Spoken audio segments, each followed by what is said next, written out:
Dobar dan. Ovo je prva epizoda emisije Solucija koja, nadamo se, neće ličiti ni na jednu drugu koju ste do sada gledali. Crna Gora je zemlja istorije, tradicije i priča. Priča koje prolaze ispod radara, a zaslužuju reflektore. Mi smo tu da ih nađemo. I počinjemo danas. Idemo u Pivu, idemo u Danilovgrad, idemo na Njeguše. 3 priče, 3 mjesta i jedan zajednički imenilac. Crna Gora kakva jeste i kakvu je svi mi zajedno činimo. Ali prije nego što krenemo na teren, kazat ćemo vam nešto više o tome šta tačno možete očekivati od nas. Neka bude jasno od prve epizode. Postoje priče koje svakodnevno prolaze pored nas. Ne prave velike naslove, ne izazivaju buru na društvenim mrežama. I često ih primijetimo tek kada zastanemo i nekoga zaista saslušamo. A upravo u takvim pričama najčešće pronađemo ono što nas povezuje. Rad, upornost, porodicu, prijateljstvo, ljubav prema mjestu u kojem živimo i onu tihu odlučnost zbog koje ljudi nastavljaju dalje čak i kada nije lako. Živimo u vremenu u kojem mnogo toga saznamo za nekoliko sekundi, ali nam se čini da sve rjeđe imamo priliku da nekoga zaista upoznamo. Da čujemo kako živi, što ga pokreće, čemu se nada i zbog čega svakog jutra ustaje i počinje iznova. Zato želimo da zastanemo, da obiđemo mjesta pored kojih možda prolazimo godinama, da upoznamo ljude koje nećemo pronaći u udarnim vijestima, da sačuvamo priče koje vrijedi zapamtiti i da zajedno otkrivamo ono što često ostane van fokusa. Jer Crna Gora nije samo ono što se svakodnevno nalazi u naslovima. Ona je i u malim mjestima, u porodičnim domovima, na planinskim pašnjacima, u radionicama, na njivama i u dvorištima. U ljudima koji stvaraju, grade, čuvaju tradiciju ili se usude da započnu nešto sasvim novo.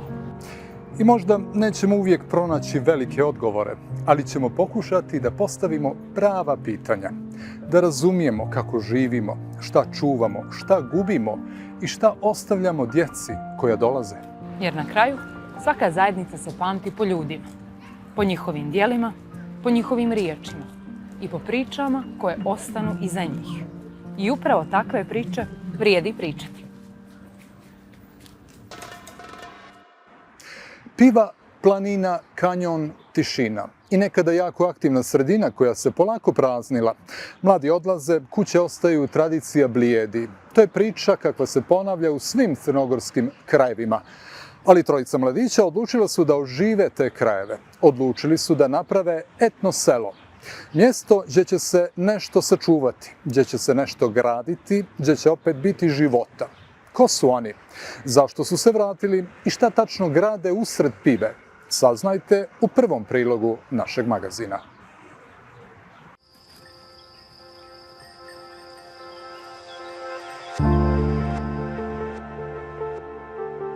Na 1000 metara nadmorske visine, među livadama, šumom i planinama Pive, u selu u kojem danas živi 10-ak mještana, nastaje jedna nesvakidašnja priča.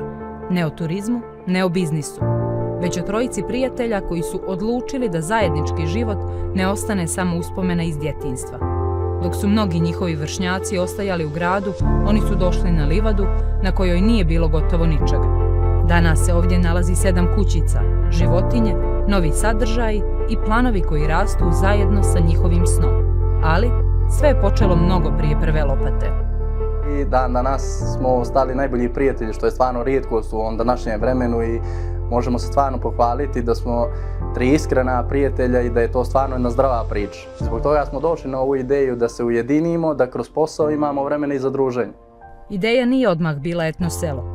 Bilo je različitih planova, različitih mogućnosti i mnogo razgovora.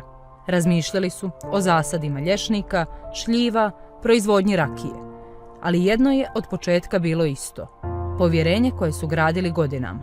Uvijek smo željeli nešto zajednički da pokrenemo nas trojica. Pričali smo o raznim idejama od zasada šljiva, lješnika, proizvodnje rakije, proizvodnje svega što bi moglo da se proizvodi sa lješnikom. Oduvijek smo imali povjerenje jedan u drugog i pravo je bogatstvo imati nekoga s kim možete da podijelite. Uvijek kažu ljudi, bit će vam teško kad krenete da poslujete. Ja mislim da smo mi najveći izazov prošli. Za razliku od mnogih mladih ljudi koji priliku vide isključivo u gradu, oni su svoju pronašli na selu. Evo, baš bez veze pošla. Jednostavno, ljudi pričaju da u gradu ima mnogo mogućnosti, ali zapravo na selu je mnogo više mogućnosti. Kako za razonodu, tako za rad, tako i za zaradu. Ovdje uvijek ima vremena za sve i mogućnosti je mnogo više nego u gradu, a to čovjek može da iskusi tek onda kad dođe da živi ovdje, jer jednostavno ne mogu ljudi znati nešto ako to nisu iskusili. Kada su stigli na selo, nije ih čekalo mnogo. Samo velika livada i posao koji je trebalo tek da počne. Mi smo došli ovdje i baš je bilo apsolutno ništa. Ovo je jedna nepregledna livada koja ima 27.000 kvadrata, potpuno nekultivisana u bilo kojem momentu u istoriji. I vrlo je teško doći i krenuti sa nule. A prvi koraci bili su najteži. Mnoge poslove koje danas uzimaju zdravo za gotovo, tada su učili od početka. Mnogo poslova smo naučili. Nismo se sad, ne možemo reći da sam neki profesionalac postao u određeno dilo posla, ali možemo reći da znamo dosta toga da radimo. Kroz tu samu izgradnju koja je trajala nepunih godinu dana, prošlo je mnogo majstora kojima smo mi bili konstantno desna ruka i koji su, ajde da kažem, i pokušavali da nam prenesu to njihovo znanje. Dok su oni gradili svoje selo, selo je prihvatalo njih. Od prvog dana. Komšije su postale podrška, pomoć i prijatelji. Taj danas je dočekao baš naš prvi komšija Mijo Jovović. Ispod suncobrana smo svi sjeđeli i pričali mu te naše ideje. Koliko je to realno bilo za njega ne znamo, ali on nas je podržao od prvog dana. Pa se kasnije tu uključuje njegova sestra Rajka, komšinica Ilinka, komšija Miko, Mijo i ostali, tako da možemo reći da svi nas podržavaju. Za Miloša, jedan od najvećih dobitaka nije samo ono što su izgradili, već ljudi koje su upoznali. Taj odnos sa komšijama nismo gradili mi. Gradili su oni taj odnos sa nama, jer nisu oni došli kod nas, mi smo na neki način došli kod njih, a oni su nas apsolutno prihvatili, tu nam omogućili sve što oni imaju, dali su i nama, tako da odnos sa njima nam je fenomenalan i uživamo u vremenu koje provodimo sa njima. Ipak, život na selu nije uvijek onakav kakvim ga ljudi zamišljaju. Iza svakog kadra prirode kriju se sati rada, ali upravo u tome vide njegovu vrijednost. Život na selu nije lak, pun je izazova, svakodnevnih, apsolutno ne možete ništa da odložite ono što biste možda u gradu odložili. Romantizacija sela je nešto što nije prava slika onoga što će vas sačekati ovdje. Također, satisfakcija je ogromna za to što možete da gledate plodove svog rada svakodnevno i možete da ubirate plodove svog rada svakodnevno. A da na ovom imanju neće biti riječi samo o smještaju i odmoru pokazuju i njegovi najneobičniji stanovnici, Dojč i Mašan. Stigli su kao poklon, a vrlo brzo postali dio svakodnevice i svojevrsna atrakcija za buduće goste. Njihov posao neće biti težak. Tu su da podsjećaju na ono što mnogima danas nedostaje. Jednostavan kontakt sa prirodom i životinjama. Ovo su životinje koje su isključivo za maženje i paženje. Oni će biti isključivo kao atrakcije ljudima da mogu da se druže sa životinjama, jer mislim da to velikoj većini ljudi fali i u odrastanju i zato što sela su sad prazne. Mladi ljudi generalno nemaju gdje da se vrate za vikend ili za ljetni raspust, tako da nemaju ni gdje da dožive te stvari koje ćemo mi da nudimo. Danas su pred završetkom jednog velikog poglavlja, pred otvaranjem mjesta koje je nastalo iz prijateljstva, upornosti i mnogo odricanja. A već sada imaju jasnu sliku šta žele da ono postane. Mi smo ovom mjestu dali sve što imamo, i ljubav, i sredstva, i emocije, i trud, i zalaganje. I najteže je bilo doći do ovoga nivoa gdje smo sad, tako da za nekih 5 godina ovo mjesto vidimo kao oazu mira i mjesto gdje bilo koliko dođe će moći potpuno da se opusti i uživa u svim ovim blagodetima koje priroda pruža. 7 kućica, jedna livada koja je prije samo godinu dana bila prazna. I 3 prijatelja koji su odlučili da pokušaju. Možda i upravo u tome suština ove priče. Ne u onome što su napravili, nego u tome što su imali hrabrosti da krenu od nule. Zajedno.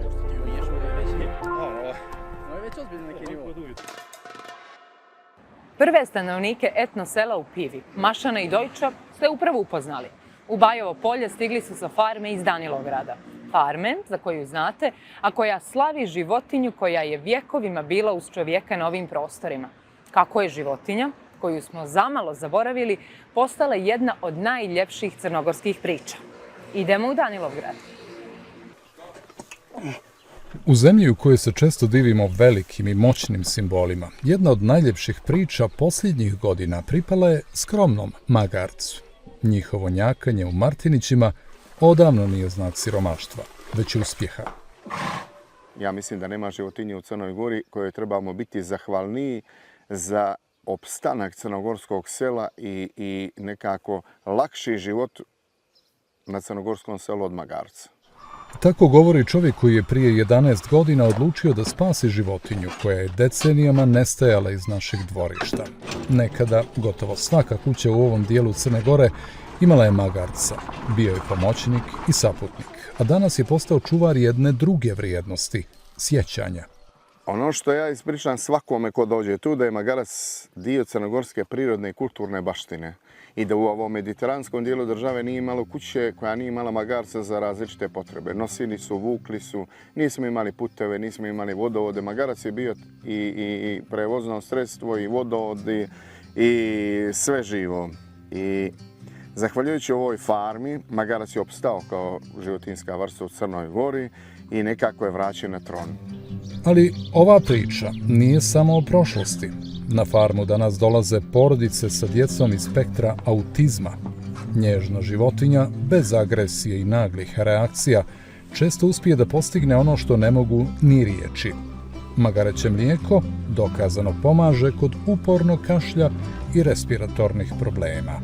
To je ono kad su vam nalazi zdravi, krvmo, kraća pluća, sve super, ali vi kašljete. I taj suvi kašalj koji su narodu zvao magareći kašalj jer čuje se magarećim mlijekom. I dan danas tvrdim da nema klinike za plućne bolesti koja može da bude efektivnija od magarećijeg mlijeka. Enjoy freedom. Dok jedni dolaze zbog mlijeka, drugi dolaze zbog iskustva.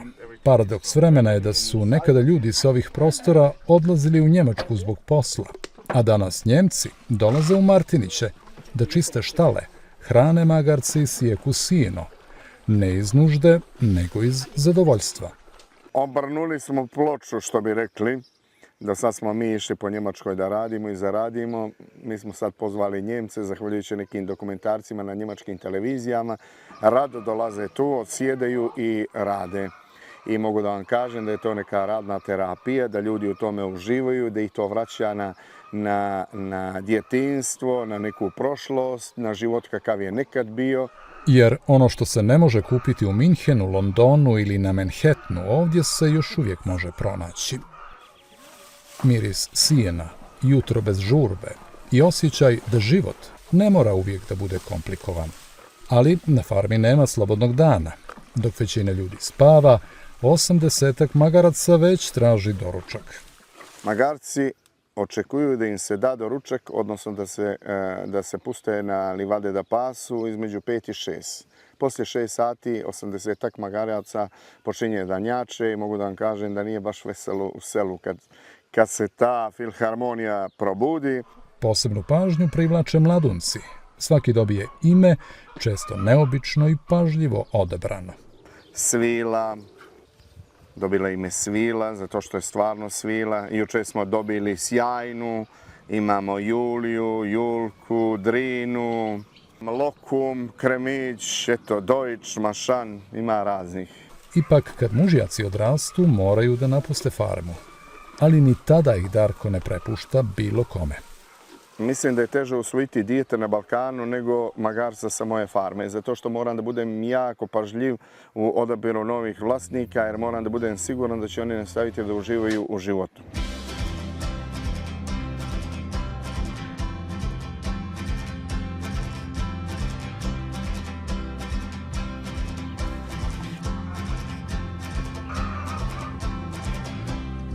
Možda baš zato ova priča traje, jer nije nastala iz biznis plana, nego iz uvjerenja da ono što vrijedi ne smije nestati.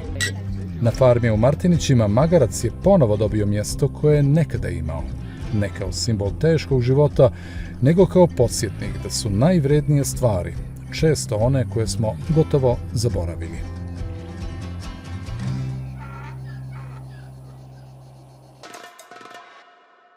A za kraj prve epizode sačuvali smo poseban crnogorski specijalitet.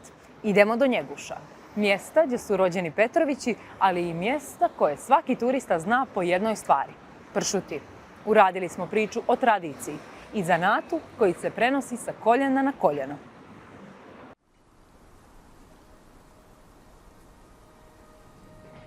Vidova pršuta nešto je slanija od evropske konkurencije, ali upravo ta nota uz jedinstvenu mikroklimu Njeguša, gdje se sudaraju morski i planinski vazduh, daje ukus po kojem je prepoznatljiva. Idemo na tu tendenciju da se smanji onaj slanitet, ali mi moramo isto našu tradiciju malo i da zadržimo. Jer nosi, evo, i još jedna od tih anegdota, kad su džeda pitali, džede, malo ti je slan pršut. A jeste, kaže, sine, ali ko ima za porciju pršute, ima za bocu piva. A prije nego što je pršuta osvojila tržište, Njeguši su bili poznati po nečem drugom.